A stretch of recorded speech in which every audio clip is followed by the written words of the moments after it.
Welcome, I'm the Wordnerd, and it's the third time I am trying to do this voiceover, so please, Jesus, let this actually work.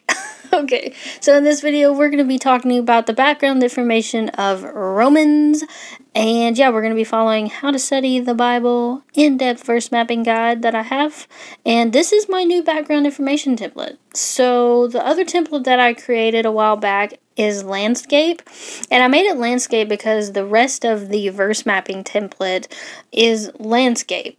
But I also thought that if you only get the background information once per book, you're going to have 66 of them, and you might want to keep that in a separate folder, binder, or whatever. And I would prefer it if all of them were in portrait, so I created a portrait one. As always, it is free, downloadable PDF on my website. Yes, everything is for free. So, yeah. So we're going to jump in and get some background information for Romans. Like, who's the author?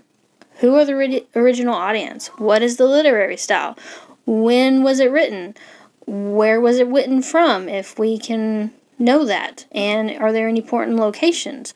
And also, is there any cultural information that will help us to better understand this letter and this epistle when we read it?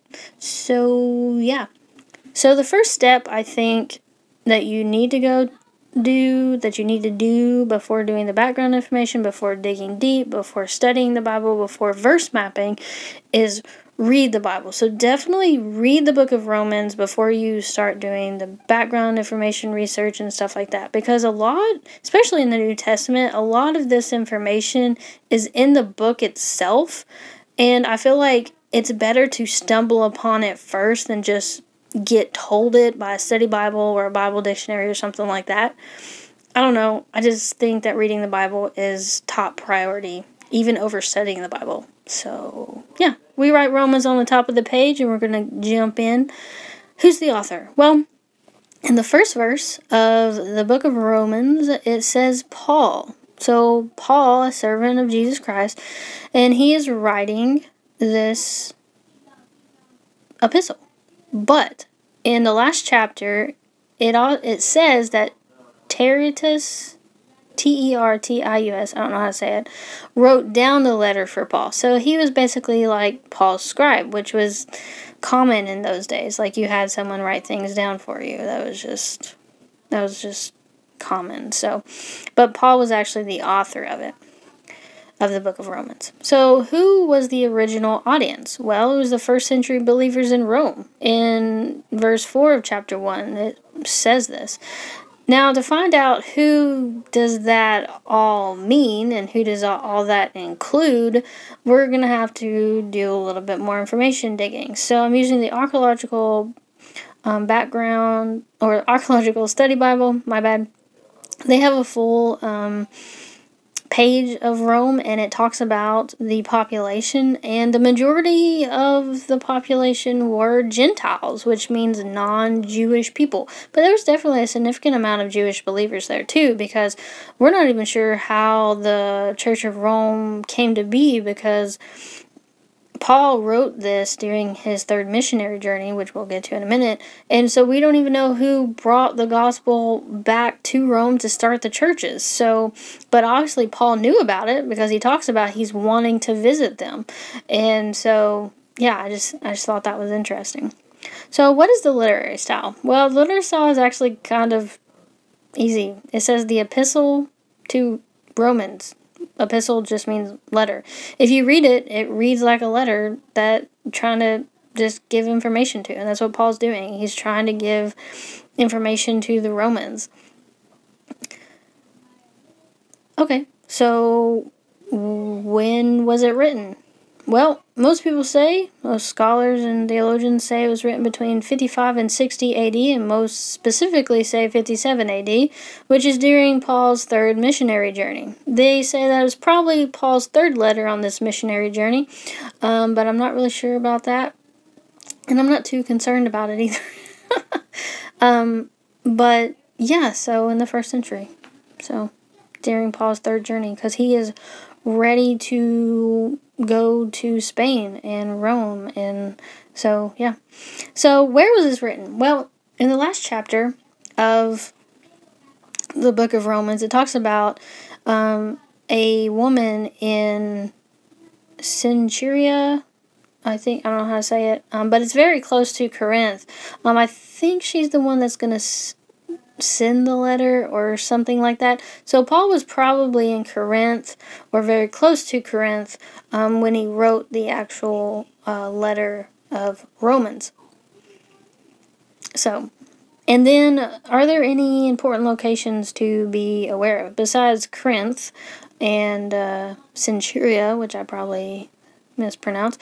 Rome, Italy is important since this is the book to the Romans, and also Spain because Paul's plan is to actually go to Spain after he goes to Jerusalem first to drop off some money for the poor believers there. He plans on heading towards Spain, but he wants to stop and visit the believers in Rome first. So I thought that was, I don't know, I just found that very interesting. So, yeah. So then we get to cultural information. And to find cultural information, you really just have to dig some. So using study Bibles, Bible dictionary, things like that, the interweb, figuring out about Rome in the 1st century. So this NIV Archaeological Study Bible has a full page article about Rome, and I found this one most helpful.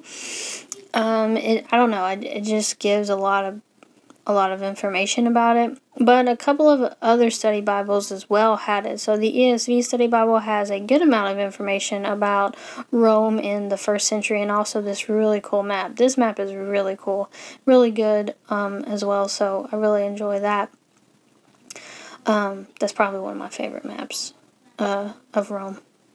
But then the NLT Illustrated Study Bible has a little 2-page spread of it, a lot of pictures as well with a timeline, and that's really cool, but I didn't really feel that it had all the information that I needed or wanted for cultural information. The Baker Illustrated Study Bible has a really cool map of the area that Paul was talking about, as well as a map of the Roman city of Rome as well. And then it also has basically most of a page of the city of Rome and talks about that. So basically what I did was I just pulled all my resources and read them all and then summarized them in the cultural information space. So I'm just going to read that, and so you can get all that information, and hopefully you can pause at the end and take a screenshot of my background information sheet if you want to help copy it or whatever. So, during the 1st century, Rome boasted a population of about 1 million. Most were slaves or recently freed slaves, and most were poor. The city was home to many temples to different gods. Many Roman residents lived in square, massive apartment buildings. These were not only crime-ridden, but also fire traps. A fire in 64 AD destroyed a lot of these buildings.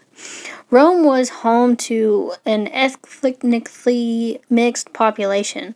Slaves were not necessarily at the bottom of the social ladder. It was actually probably the free poor, which were the recently freed slaves that experienced the most difficult life and lived in the direst of conditions. Rome held monumental structures, such as Circus Maximus, which is a racing stadium, Tabulonium, which is the state of archives, theaters, and multiple forums. Rome was the center of trade in the empire, as it was easily accessible via roads and seaways.